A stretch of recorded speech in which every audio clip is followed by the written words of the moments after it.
We have a guest on the phone, Bruce L. Scheiner. Hey, good morning, and thank you for joining us. Thank you for having me, Todd. I knew that Bruce would give us a little bit of an overview today on what we need to do to protect our rights during this very difficult time. So, if you don't mind, we'll pick your brain a little bit about insurance issues and so forth. I'm happy to help, Todd. But let's start, obviously, the big thing on most folks' minds, homeowners insurance, flood insurance, FEMA, this, and how do we best protect our rights during the recovery process? Well, first of all, Todd, I'd like to express the sympathy of myself and my entire family and law firm for all of the Southwest Florida residents who had to struggle through this horrific storm. Some of them had terrific losses. I've been here for 50 years and went through Charlie and Irma.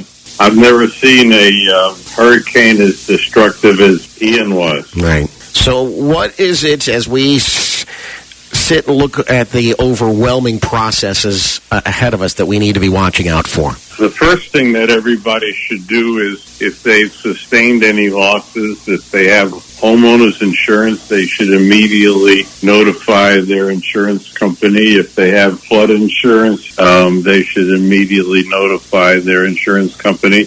You know, everybody's heard of FEMA, and FEMA only kicks in if you don't have any insurance. Okay. If someone has sustained a loss and doesn't have any insurance, they should immediately file a claim with FEMA.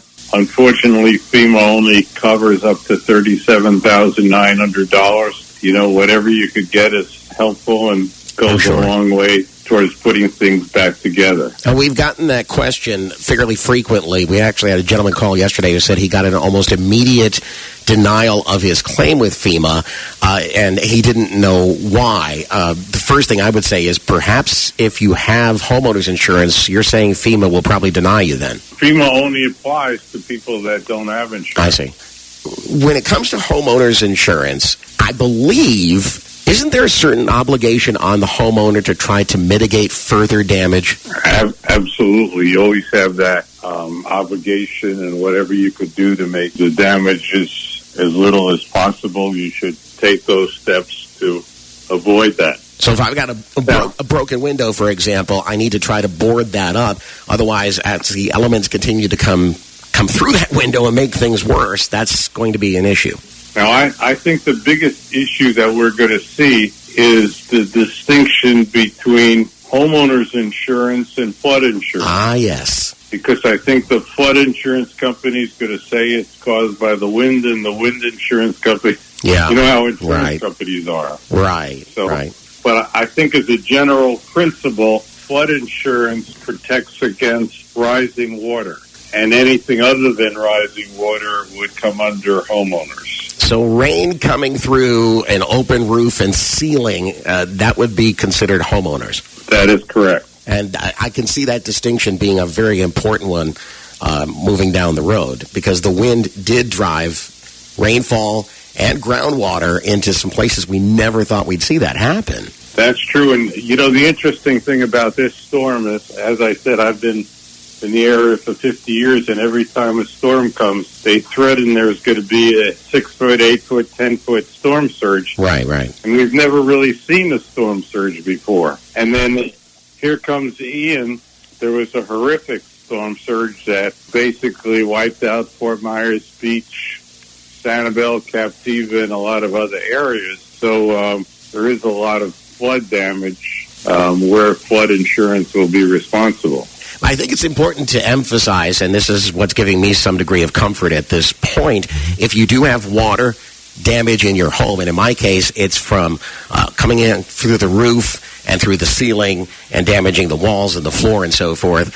I do not have flood insurance. I don't live in a flood zone, and I was kind of worried about that for a moment, but that should be covered under homeowners. Yes, sir. Okay. And, you know, there's two types of coverage. There's actual damage and there's replacement costs. Oh, yes. And, you know, that's a very important distinction, because if you have replacement costs, then they have to repair it in today's prices.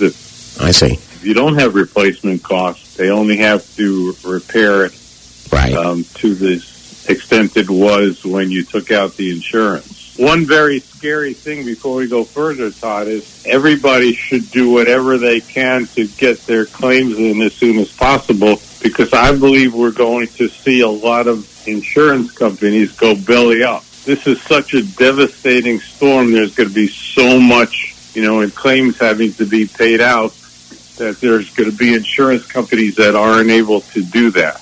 And what happens if that does happen? Is there some kind of government entity that backs up the insurance companies? There is. There's something called the Florida Insurance Guarantee Association, known as FIGA, but that only has a limit of up to $300,000. Okay, so as I always said, sooner the better. Yeah, in today's world, $300,000 doesn't go very far, unfortunately. Right. Not with the way the property values have gone. And then let's talk about automobile insurance for just a second here, because you're very, very familiar with most auto carriers, and a lot of people have had car damage. How does that work? Under your insurance policy for your automobile, there's a coverage called comprehensive. Yes. And that's the only coverage that would cover damage from the storm.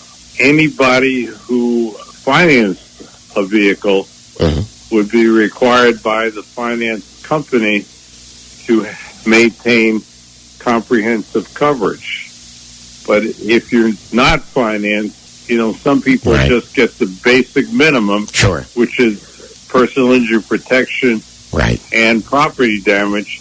That wouldn't cover a loss from the hurricane. You have to have purchased comprehensive coverage, and then they have to pay you whatever the damage your vehicle sustained. Bruce, I want to thank you for your time, because we are running out of time. I'm going to give your phone number out here in just a second as well. Thank you so much. Okay, thank you, Todd. Take care. Appreciate your call. Say hi to everybody for us. If you want to call the office of Bruce L. Scheiner, you simply call 941-743-7777, the Port Charlotte office. And the phones are a little bit, of course, sketchy at this time, but when the phones are operating, call 941-743-7777. You can tell he's got a wealth of knowledge when it comes to insurance, and we appreciate it.